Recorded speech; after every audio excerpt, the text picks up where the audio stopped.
let it rip. You ready for the fun? Absolutely. Woke up ready. I was born ready. Born ready. Let's have Welcome, some welcome, fun. everybody. Hope you guys are all doing great and fine. Thanks again for joining us for this how-to session. For those who are new in the space, it's an open forum where everybody can ask questions, any level.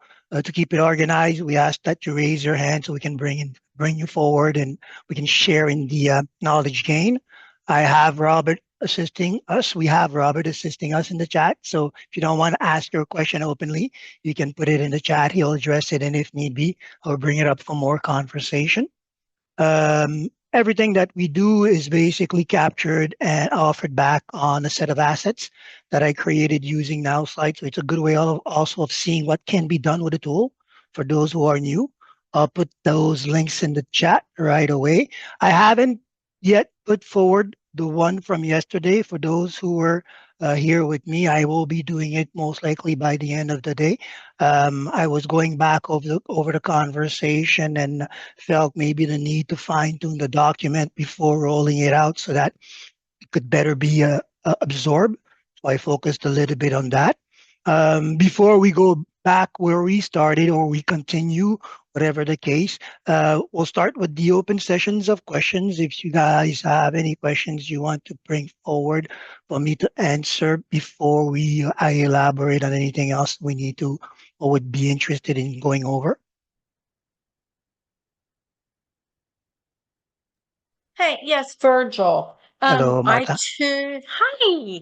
I took your recommendation and went in to use the Google form to Perfect. be able to upload. But the only problem with that is I wasn't able to bring it into my Now site because there was an issue with it having an upload. An upload. Okay. Yes. Do you have So the code for the form actually? well, I did, but I don't have it like right. I don't have it readily accessible, but yes, I did. Okay. Because I if the had to do a go ahead, I sorry. had to do a workaround. Mhm. So I mean, in the future, if there was a way for an upload button to be put into the Now site, I think that would be very advantageous.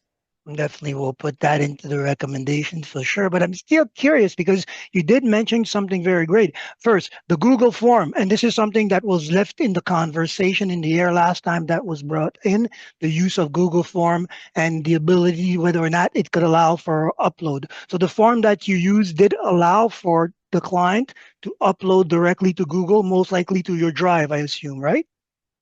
Um, yes. Okay, because once that is produced, I assume that you were able to have the HTML code uh, from that form from Google, right? Yes, but it would Okay, not allow it to be uploaded into Now site but now slide. Okay, with that code.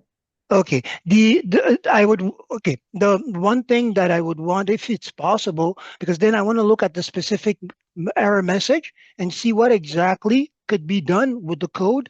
Maybe there is a workaround beyond what you found that we can explore. But definitely, thanks for that update and for that share. I'm definitely going to put that recommendation in for possibly the ability of client uploading form via the website. Again, these are things that I ask and we see if it's possible because it doesn't imply a few layers of programming, but also of data space. So we'll see where it falls, but definitely thank you for the share. And if you can, definitely book a meeting because I would want to see the error code. As far as I'm concerned, if the Google code is published and available to the people, then if you're uploading, it's just an added function because we are just showcasing the frame that Google is using to get that information. It's not even going through our software. So we'd want to look at the settings of that code. Maybe there's the answer within. Not that you're not code savvy, but I'm curious to see where what I could find from that. Do you mind actually sending the code via email or drop my email in the chat? That would be something as well. And if I get the code and get the answer, I could reply via email the same way. Works for you as Yeah. well? Yes, I can do that. The workaround that I found was in the Google Forms. There's a place where it says presentation. Okay. And in the presentation, you can do use a redirect URL. So I had to redirect it. It was just extra steps. I just think it would be just not having to bounce around from one platform to another. It would just be easy to have it, or easier, I think, to have it like in the Now site if available. I mean, there was a workaround, but I had to play around with it a little bit to get it to work. So Definitely. It's always better when where there's lesser steps to take. One of yes. the things that came to mind the last time we were discussing that is something that I failed to mention, coming back to the Google Drive as well, because I assume that all these upload of files or content through Google are going to a Google Drive, correct? Because usually if that is the case, and I think it is, we could actually grab that Google Drive link and put it as part of the button, right? And Oh, okay. that would become an easy process because the the first stage of the form would be prompting the client for the essential information. Last time it was oh, I forgot. The concept was around giving them a draft of a bill, so uploading a document. So the first stage of the capture form, in this case, would be the question. The qualification question leading to the call to action is register, click on the button, submit, and upload your content. And from that, we bring them into a landing page. Well, thank you. Your information has been received. Use the Google button and upload your content to our form. At that point, we keep them within the platform, one link. We still apply the same strategy. Sometimes it's really about that, right? When we reach out for more tools, yes, we get to have more steps, but in the end, if the shortcut is leading to something that we can directly use and make part of the conversation, it's always an approach. So definitely, if you can book a meeting, I still want to Okay. take a look at the code and I want to look at these options with you as well. But keep that in mind. Keep that in mind. Everything that we do in the Now site system is very simplified so that if you keep to the basics of the conversation, you can pretty much get it done easily as well. Yes, I'll be happy to book a meeting so that I can show you the steps that I ran into, and you may have a solution that would be quicker than what I found. Yeah, definitely. So, Always well, good thank to you. have two brains on one question, one case study. Why not? Absolutely. Thank you. You're welcome. And Keisha, you have your hand up? No, Yes. yeah.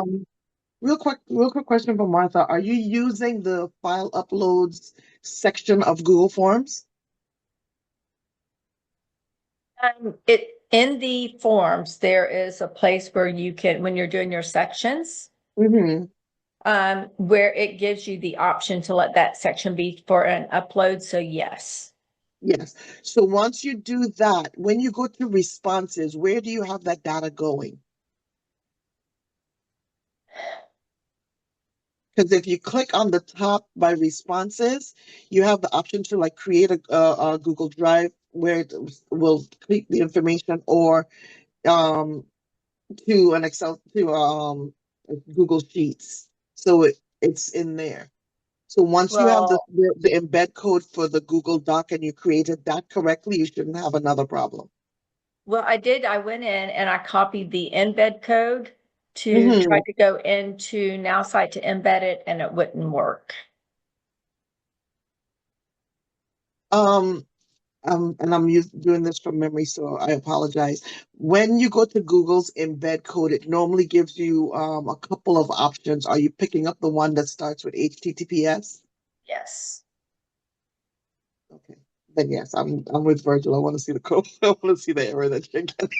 But you didn't mention something, Keisha, that I also want to take a look at because, yes, we can offer the upload to the form, but we also have to assign it where it's going. And I think it's going to lead back to that drive thing because the only way Yeah. you can store information on Google would be through their drive option, right? I think the solution and the No. shortcut You to can store it in Drive or you can store it in Sheets. But if you're collecting actual files, like, I would assume it would have to go to Drive. no, it's drive. Like that's a For Sheets, feature it's a Google sheet, I it's only know data and about such. because I was Mhm, right. helping Jackie with that a few minutes ago, but the only reason I know that you can do the file uploads is because, again, I was researching it for her, and I know that you can upload PDFs, spreadsheets, documents, presentations, drawings, so.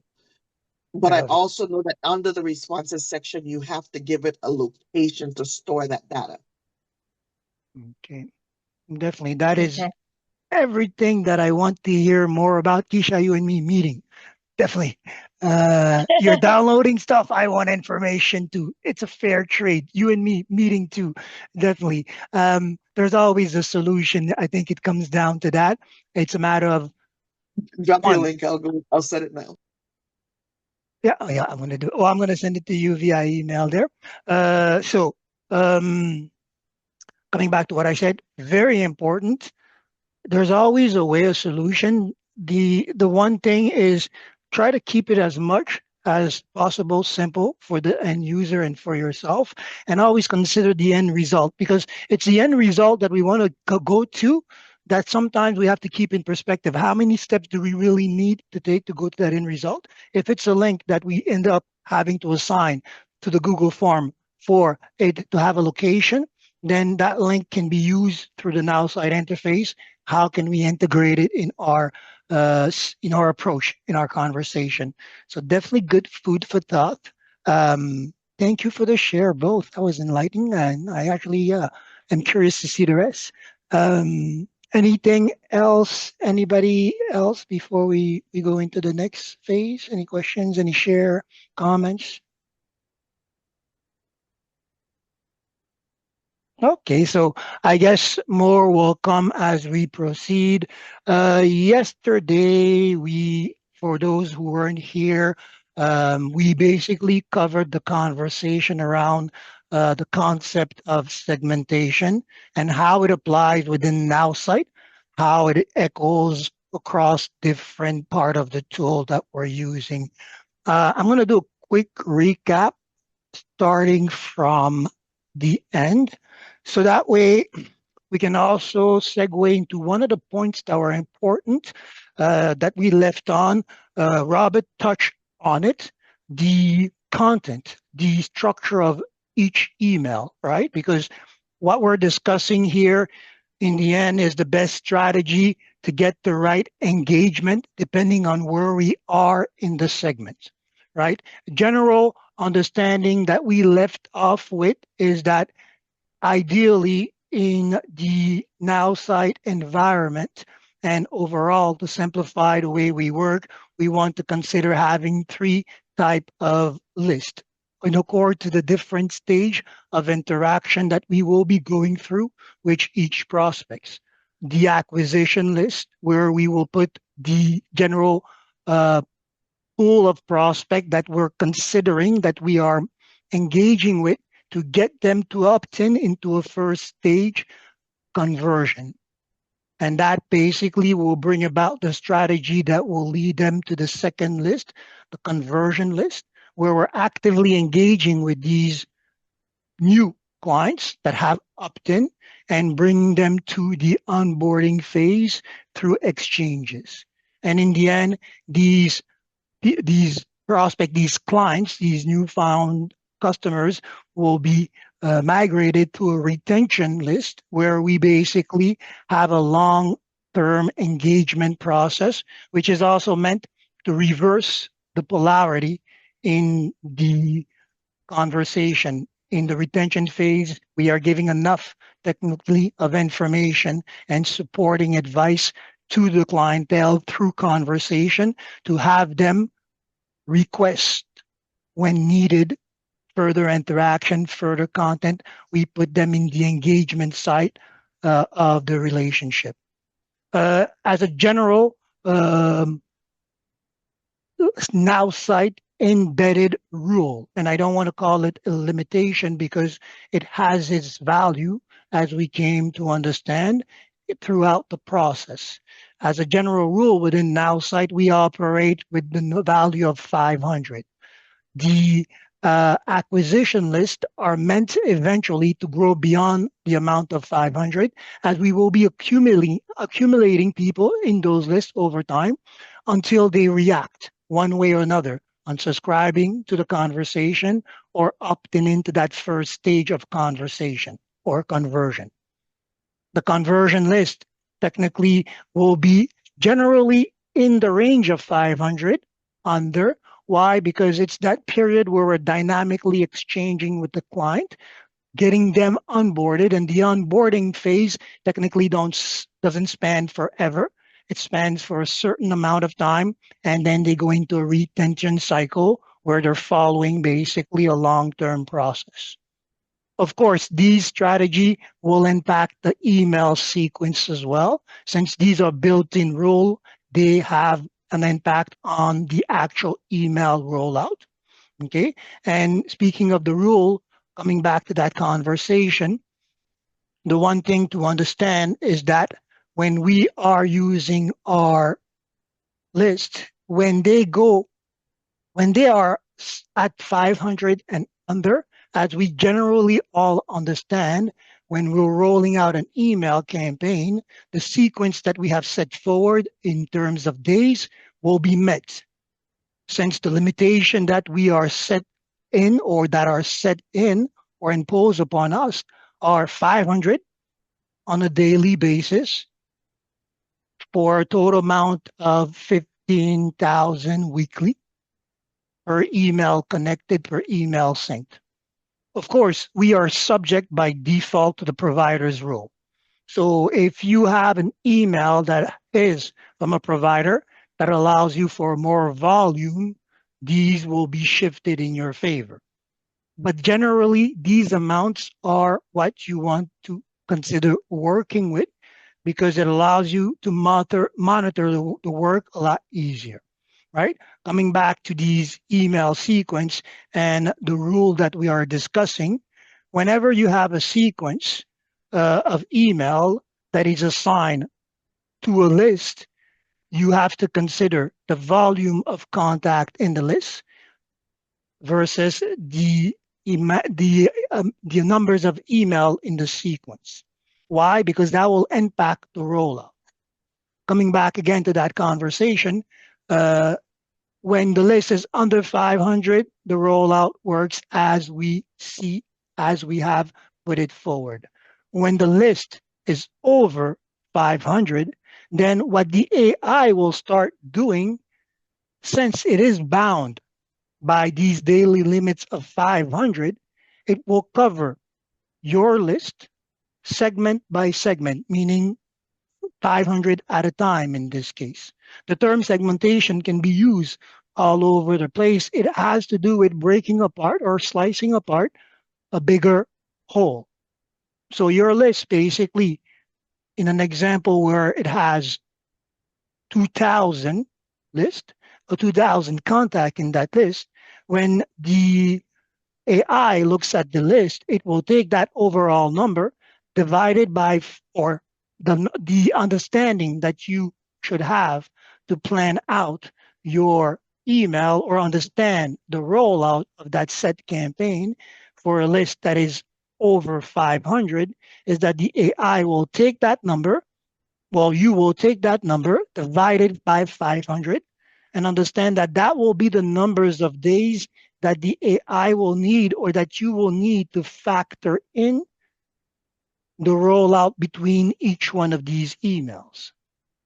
Why? Simply put, the AI will go first 500 first day, will wait or will try to get the green light from the provider. And this is when, if you guys are looking at the connected email to these sequence, you will see at one point these back and forth within that inbox where we are letting you know that you have reached your account limit. Again, this is not a system error or failure. It's robots talking and trying to get permission until the next cycle is open. So X number of people in a contact list divided by 500 is the amount of days that you will have to factor in by default in between these sequence, which again works in our advantage. Why? Simply put, when we're looking at numbers and percentages, right? Because everything that we do on volume, we do expect maximum return, but maximum return is never 100%, meaning that if I send out 500 emails, I don't expect 500 people to start coming back to me.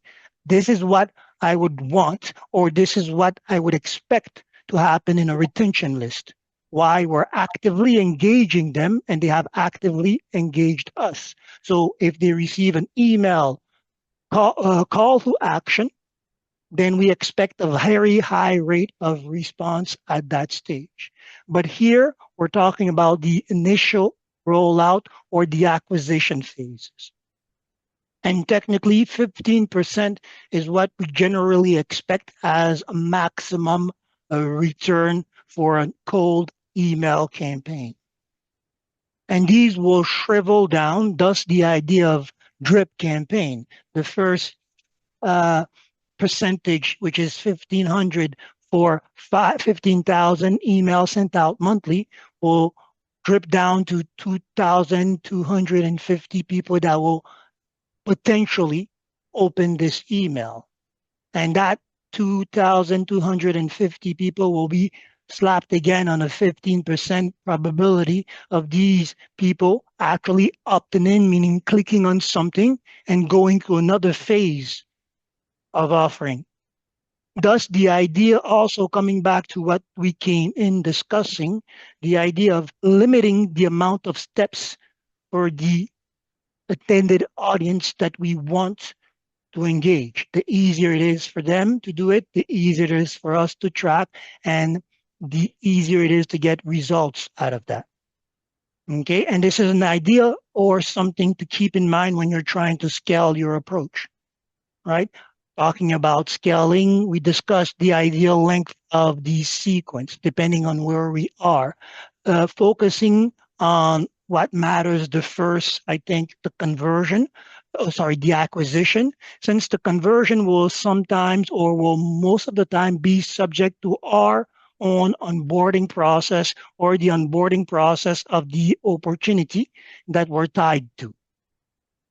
Very important as well in this conversation about list and CRM or emailing, that we also factor in the outside email tied to our opportunity each time, which is what we are offering technically as conversion most of the time in the first series of emails that we're sending.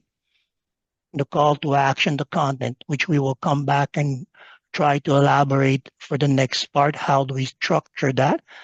Because in the end, this is what we're discussing. What is the content within each one of these email campaigns, targeting each one of these segment of interaction that we have created or that we are called to create. Okay, so this is important.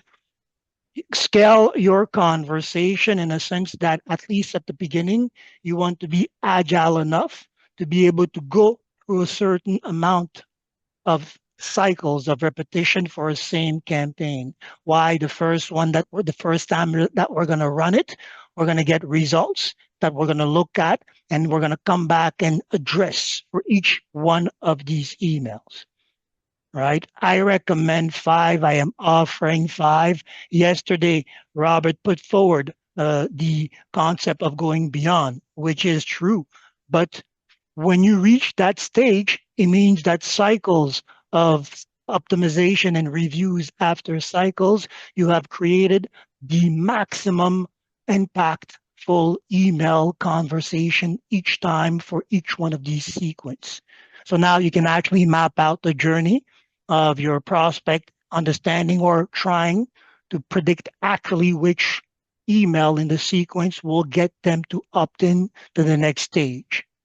Because again, when a prospect is in the acquisition list, he's faced with 2 options: unsubscribe or opt in, because I will continually be trying to probe you in different ways for the same result.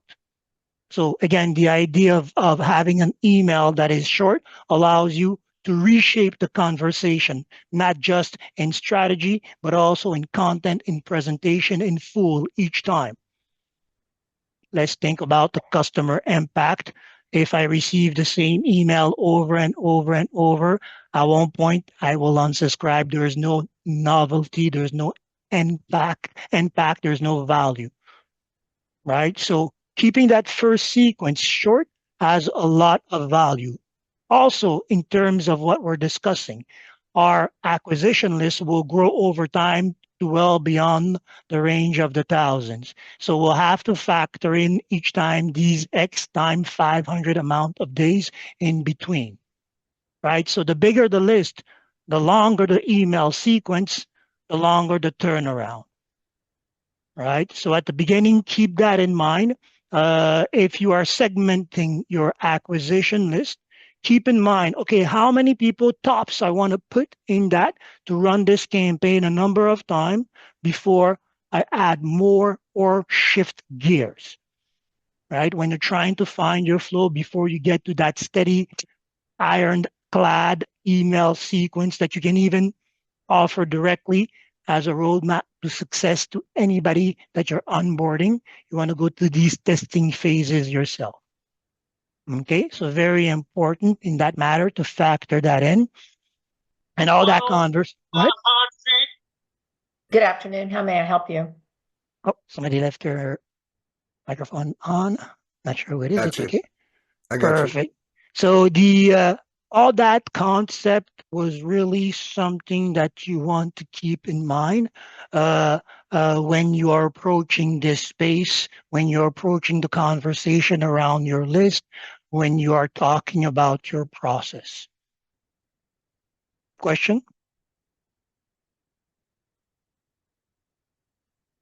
Perfect. If they are, we will address them as they come.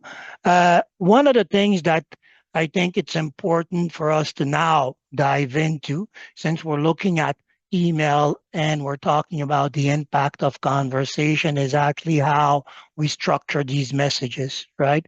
So here from the account, I'm just going to start a new campaign, and we're going to look at what we are getting as a template and where we would want to start paying attention to details in these templates or these messages that we're creating. Why? Because they'll determine, as Robert mentioned, the percentage rate that people will choose to engage, right? What makes an email appealing to you? And this is a question often that I ask myself or bring my clients in meeting to ask themselves when we're crafting or talking about the subject of emails.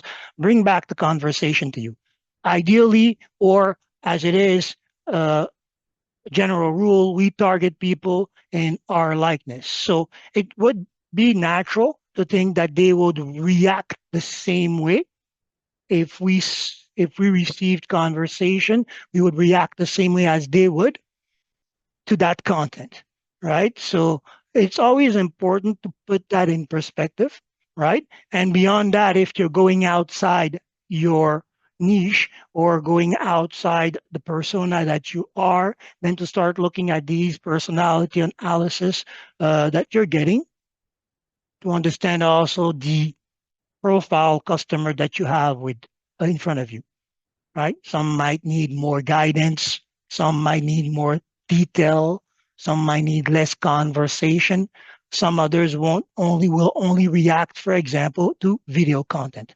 I'm going to use this workshop, for example, and we're going to launch it on a spin and start looking at what we receive, how also we address the scheduling at the same time, the mechanics of it, but also the structure of each message. While the AI is crafting, any questions on what it is doing? An error. Why? Let me just refresh. While I'm doing this, any questions on what we've covered, segmentation, on what you have experienced, any share pushbacks? No, but I can add because some people will run into this and maybe they might not know how to deal with it. If it's your first time emailing and you send off to a list and for some reason You get an email back that says, "Oh my God, this was not deliverable." It's okay. Grab that email, go into the section, find the email, and just delete it. That's it. Sometimes, yes, we fall into panic. There's many factors. Remember that when we're getting information, we might be getting information that the client offered but have not updated. But it's a trail. If the profile that we're looking at is interesting, even an outdated message email can be used in ways to track down a person. I don't even remember the access code that I used to open my initial Facebook. That email is in the ether. There's no personality or no exchange, but it's there and tied to my persona. So things like that are important to factor in. Go ahead, Keisha. Another thing people need to know about when they're first starting to send out email campaigns. If it's a brand new email account, you want to first send emails to yourself and some other people you know to kind of warm up that email. Otherwise, Google will block you as a spam account. Absolutely. And it falls into that rhythm that is set in Nowsite, warming up the account. Because, of course, if you open an account and from zero, it goes to thousands of rollouts constantly being worked, Google is going to ask questions. It's going to interfere with the activity to force you to justify yourself. Scrutiny, Mm-hmm. right? So definitely, it is normal. It's expected, and it's also part of our process, right? Ideally, when we start out something new, we want to share it with our friends, our teammate, to get that feedback, and Yeah, that is but a lot also of part a of that. lot of folks, when you're starting out new, they don't know. Like Yes, folks like us that are constantly using it, we know to do that. But somebody who's absolutely new to email campaigns, especially if they're starting a new business or whatever, they just started this account, they need to know that they need to go ahead and send it to a couple of people and get them to reply. Even like I have 9 email accounts. So I will just send it to all my email accounts and reply back. I play video games. Don't judge me. good I get tips. points for referring a new person, and I don't like spamming people, so I send it to myself 9 times. There Works you great. go. Well, if you Extra have, three, extra 300 coins doesn't bother me. Worth a bit. if you're in the end have created multiple marketing or assets that you can use in different ways, then use them to benefit yourself. Absolutely. Exactly. But the concept is true. Warm up your asset because it's relying on outside providers, rules, and scrutiny. Go ahead, Shannon. I'm sorry. I think Keisha just answered my question. I was going to ask is when you send out those warm-ups, is it important to get the people to open them and reply to them? Absolutely. Right. So It's actually that It's is important, right? Making sure that they see the response because now it's actually a valid interactive conversation. It also helps when people go to spam. It went to spam, they move it back from spam to the inbox. These type of things, the algorithm will register as well, right? So generally in good practice, we should always adhere to that advice. It's part of the process if we think about it anyways because uh, for me sometimes unless you're the type to want to burn steps, you gradually will come into this curve because you start the opportunity. You're okay. What am I doing here? Even if you don't choose to send to friends and family, you will start very slowly the process at trying to find people to send it to as live exercise. That has been for me the general curve for people that are very new to the space. There's the fear of the tool. There's the fear of mistake. The coaching approach that I came to actually use with that is telling them that, well, the only bad marketing is no marketing, right? So if you're not doing anything, you can't get any feedback anyways, right? and So if you gradually get people, Mhm. I'm sorry, and if you get set like Keisha was saying, she's got several accounts. So if you own several Gmail accounts, they won't recognize that as you replying to yourself or anything like that. well, Okay. I it's haven't seen that. Okay. well, it depends because this is the idea also. Yes, um, in regards to what you're saying, you can open many accounts and they will track the IP from which the accounts are being opened, right? Okay. But when you consider a household, large families, large people, it's not uncommon to have people using the same IP address for the same computer with different emails and different interests there, right? So it's not uncommon to see that. So it's not something I think that would be flagged as a bad habit or behavior. I don't think so. The reason, I, well, I mean, the kind of reason I ask you, even though they're in the same household, so if I've got 4 or 5 Gmail accounts, whenever I register them, I put my first and last name as the person registering them. So that's why I was curious about that. well, but you still will. Okay. I again, me also, I haven't came into any issues with that, and I do have a Okay, couple of emails as well. So cool. I doubt that it has an impact. If it is, we'll get to see this. We'll keep our eyes peeled and our ears to the market, and we actually are. I might do a research on that and see. Question. Why not? Okay. Thank Okay. you. Good. So now the most important thing. Go ahead, Keisha. The other option is use your teammates. If you're in some sort of network marketing, you have a team, just let them know you're going to send them all an email, just respond back to it. Even if it's just with a dot, just respond to it. Right. So, because I do need to make a correction.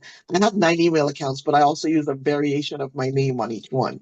So Uh, it doesn't say, oh, only my business account say Keisha James. Everything else can say anything from James to Jacobs or my middle name or, you know, a something in between. So you can, yeah. that way I know which one. For marketing purposes, I know which one I use There's for what.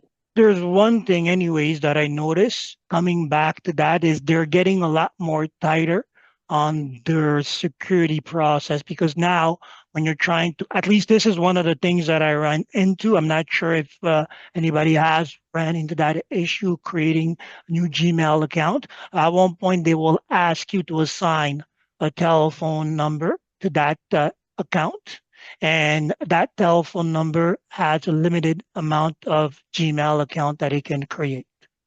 So they are tracking these things as well, right? You can get around the fact of the different name combinations, but then they'll get you most likely on the telephone number at one point for authentication and such.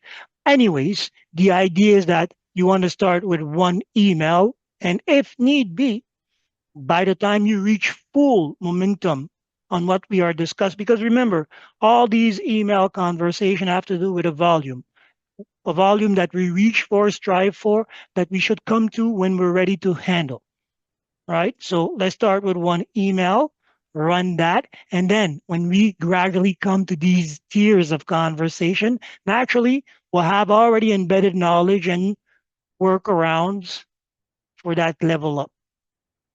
Good? Perfect. So the content, because everything, again, sometimes we have a lot of conversation around the most important thing, that content, that email, right? Because the maximum engagement we get from the first email simplifies all this conversation around the amount of emails that we need to send or otherwise, right? So very important. One of the things I think, um, what do you think is the most important thing uh, when you're looking at this interface? Not for you, but for the user when receiving this email. What is the Subject. most important thing? Somebody had it right? The subject. Subject. Absolutely. Because again, coming back to bring this to a personal level, when I open my email, I love marketing and I've subscribed to many things and there's many things coming through. And I expect that every day I open my email. The way I decide which email to open usually starts with the subject, then the sender, right? So very important, the idea of what you should be, especially taking care of crafting in these subject. And there is a reason for that. we have chosen to give you the AI for support. Okay. Have fun with these things, because here, for example, there's a simple trick that I did last time, and I I don't even call it a trick. I call it an actual use of the tool. Right? When you open your CRM here, you have a title, you want to work on a sequence. There's different ways, again, of creating an email sequence, as we discussed previously. You can start outside of this space using your My Chat AI, having it draft a sequence of email so that you can actually look at the evolution of the content before you start copying and pasting in this space where it matters, right? So you can do this part, which is a great way I would recommend to actually start looking at planning your first acquisition email. Why? Because it allows you to see the overall journey of your 5 emails and what call to action you would want to place therein, right? Here, you can freely come in when you are on the discovering path, or that you have more of an expert step-by-step process that you're applying, right? Again, even if you're not an expert, there's a step-by-step process to follow.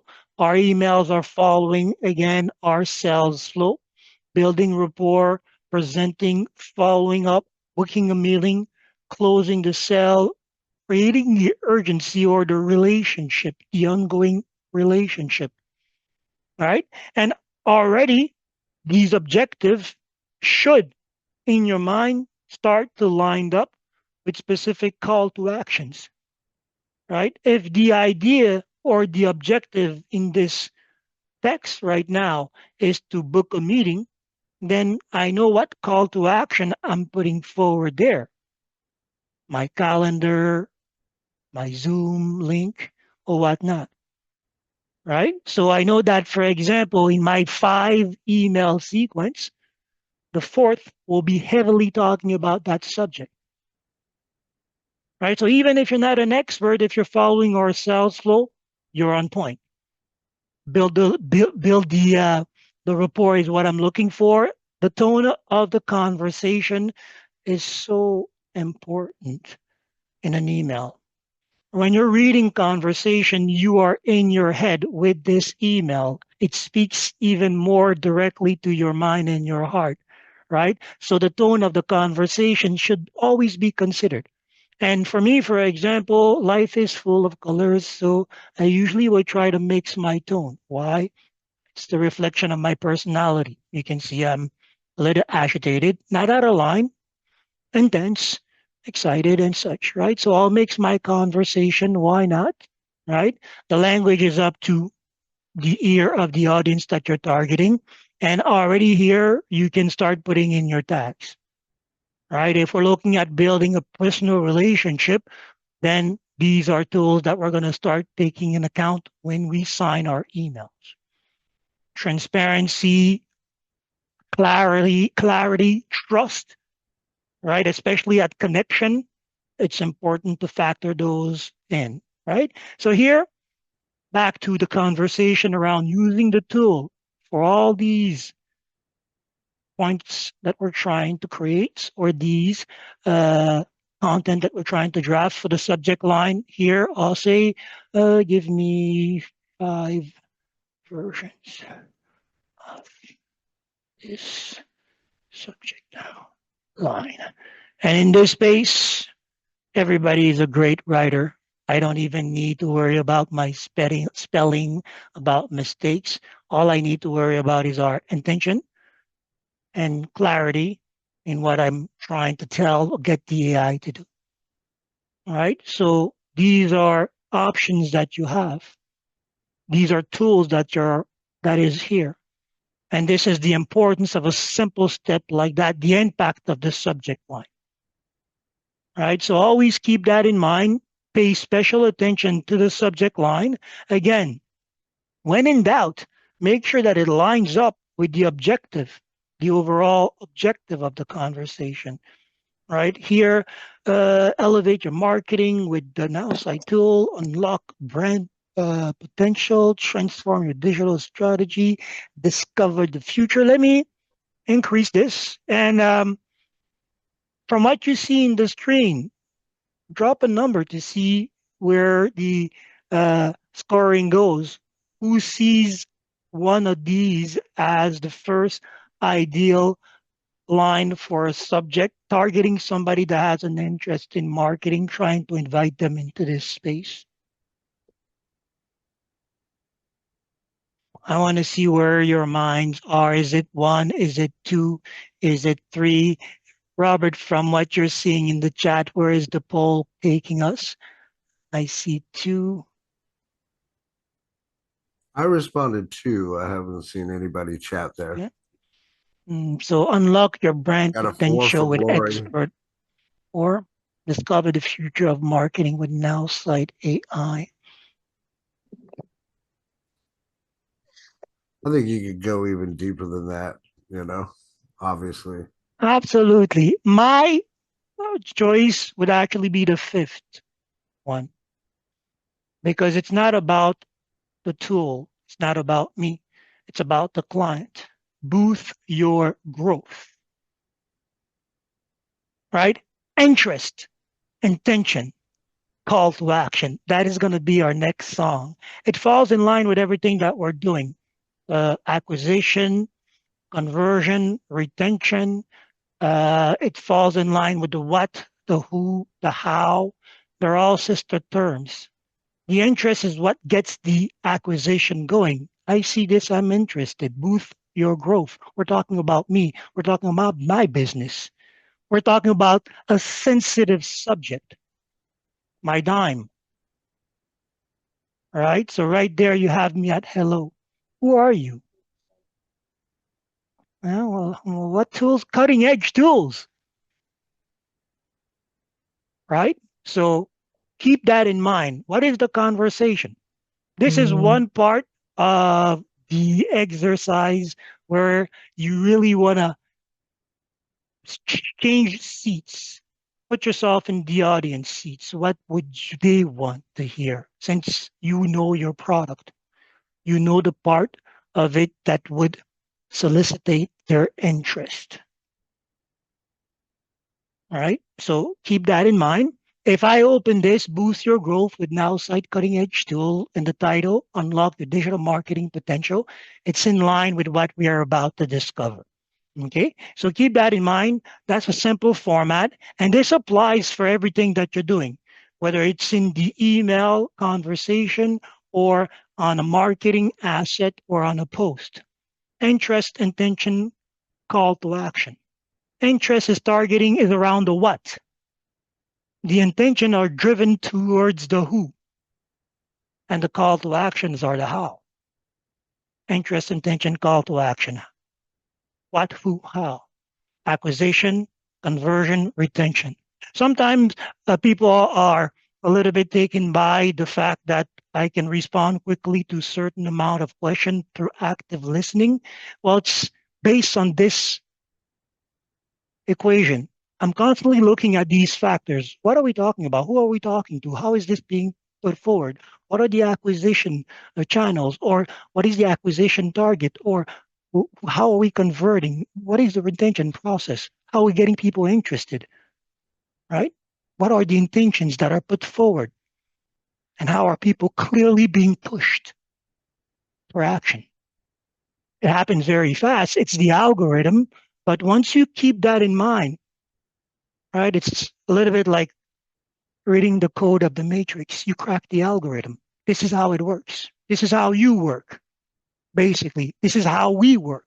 If you don't get my interest in line, you will never get my time. If your intentions are not clear to me, forget about getting my dime.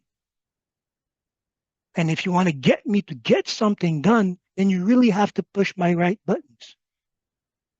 Right? These are important. Keep that in mind. So when you're crafting that, it should drive basically where you're going.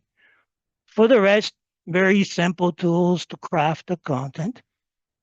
I think one of the most important one that we should always keep in mind, or two of the most important one that we should always keep in mind to use when possible, are the video and the button. Right? A simple strategy or simple navigation putting ourselves in the seat of the recipient. You got me at hello. I'm curious. I'm going to open up this. Okay. I see where you're taking me. You want to give me a marketing tool, a digital marketing tool. I'm going to read your intentions. And if everything is right, I'm going to click on this button for the next stage. Right? This is the mechanic that is being put before us. Right? And there's a lot that can be done. Let's try to shift things. For example, if instead of giving me a message, you come in with a video, then you have me for a cycle of listening, right? Again, am I going to send you an hour video the first time we get to meet? That's not going to work in my favor, right? Oh, sorry, I went offline there. I was going for my links just to get a video there or a link. So think about that when you are using or deciding on the format of this. Let me get a video in here and then we'll move on to the next step. And keep that in mind. If I have a video that has a strong call to action therein at the end, then right after, I'm not going to give you a text to read. I'm going to go directly for a call to action right there. Right? Often enough, we're asking or we're expecting a video to be sent or integrated as part of as the second step of our funnel, right? And that is exactly what the email is. Could be a step, a second step, a follow-up step to the capture of contact on a marketing asset. Go ahead, Keisha. Are we able, I know for a little while, Google was making it difficult to send videos through emails. I was getting around it using embed codes from Canva, but not through Nowsite. You are Can we able. use embed codes in the emails in what No, in no. Actually, I was about to ask that question when you said you were using an embed because as far as Nowsite goes, you cannot embed content in those emails. Embedding content is very touchy. Why? You're creating a Trojan space. If Mhm. I can modify the code of the email, then I can embed things that can be harmful to the user. Even if they're not harmful, understand that Google will see this, flag it, block it. Okay, so Yes. we are not able to do so. Uh, as far as I understand, there was an issue, yes, at one point, but it has been resolved with YouTube, but not Vimeo, or it was an issue with Vimeo. But as far as I mainly use YouTube.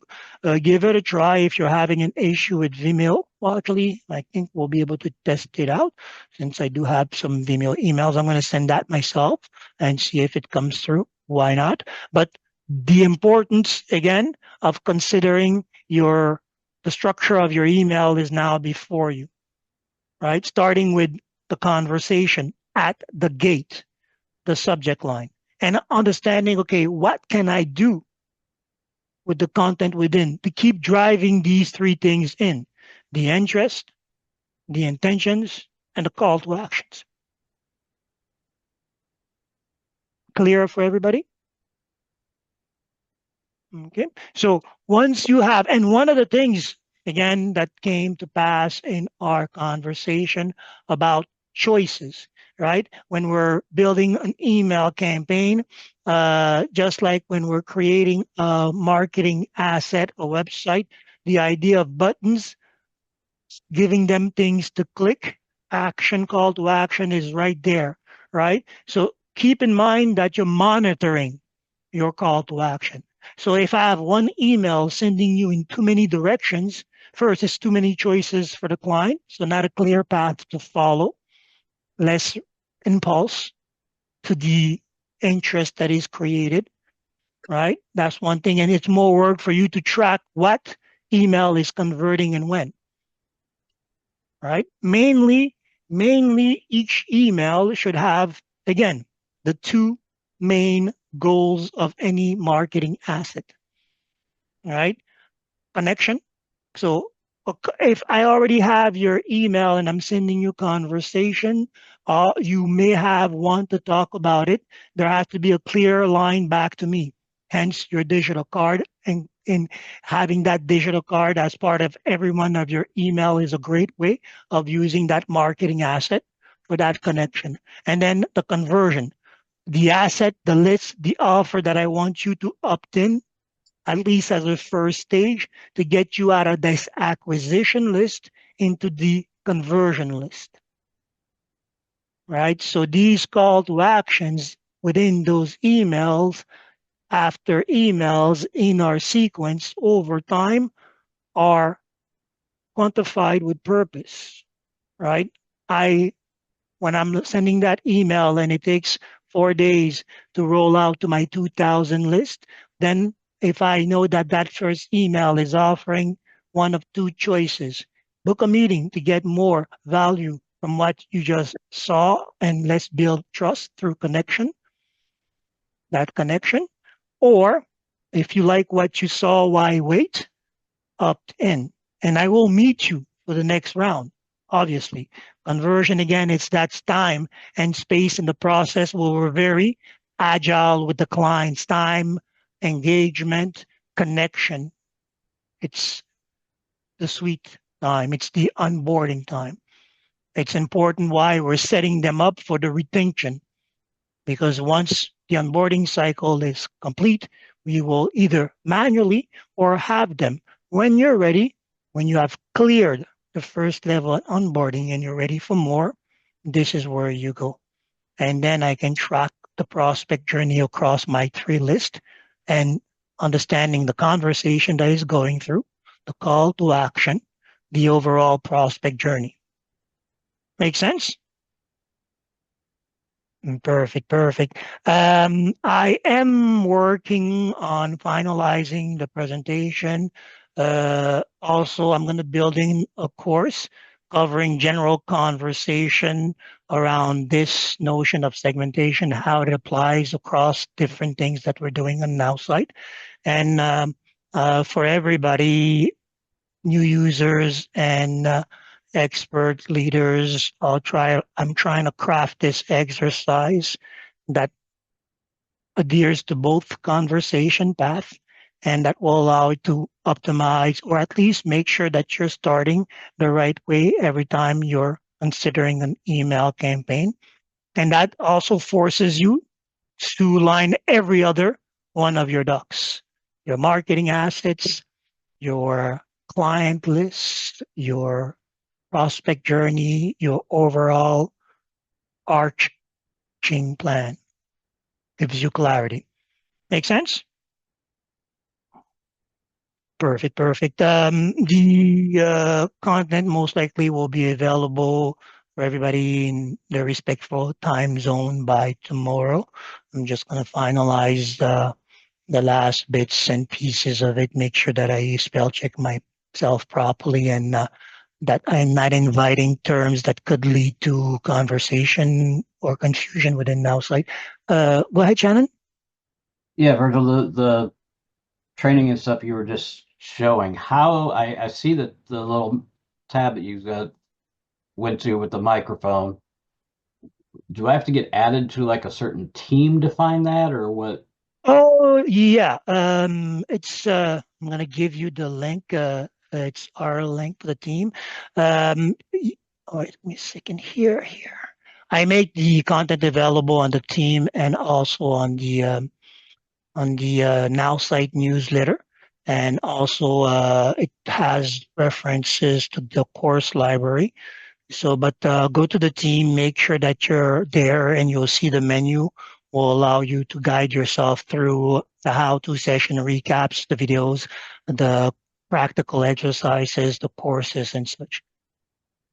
I don't have yet an AI. Eventually, you will get one, so that way you'll be able to interact with it. But I'm not sure if I'm ready for that. I'll see. Gotta run, Virgil. Everyone have a great rest of your week and a great weekend. We'll see you Tuesday. Perfect. Again, it was a Okay. pleasure, and looking forward for the next session with you. If anything, you have my email in the chat, virgil@now.side. site, sorry, send me questions. I can't guarantee that I'll reply, but at least I'll keep in mind what is being put forward and try to carry over to the higher tiers for changes, update, just like Robert got us confirmation that we will be seeing soon our search list option. Good for everybody? Yep. I found what you sent me. I thought it was on a different tab, so I found it. Thank you. Perfect. Always a pleasure. And see you soon all here or in meetings. Have a great rest of the week. You Thank all as well. Thank Thanks. you. Bye-bye. Bye-bye.